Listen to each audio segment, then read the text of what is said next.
La Libye au cœur des préoccupations de la diplomatie internationale, plusieurs Libyens se sont rassemblés devant le siège de l'ONU à New York pour réclamer des décisions contre Mouammar Kadhafi.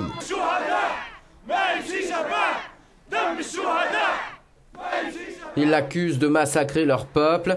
Le vice-ambassadeur de Tripoli auprès des Nations Unies a appelé l'armée à renverser le tyran libyen qui organise un génocide de son propre peuple. Il a dénoncé la présence de mercenaires étrangers pour réprimer les manifestants. Il demande à la communauté internationale d'intervenir en faveur du peuple libyen afin de faire cesser les crimes. Le Conseil de sécurité se réunit en urgence dans l'après-midi à sa demande.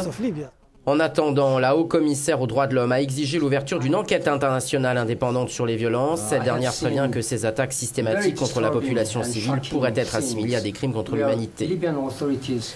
De son côté, le secrétaire général de l'ONU, Ban Ki-moon, précise qu'il a parlé avec le leader libyen. Je l'ai exhorté, dit-il, à respecter totalement les droits de l'homme. Il s'est dit indigné d'apprendre que les forces libyennes avaient tiré sur les manifestants à partir d'avions militaires et d'hélicoptères, une violation du droit humanitaire international inacceptable.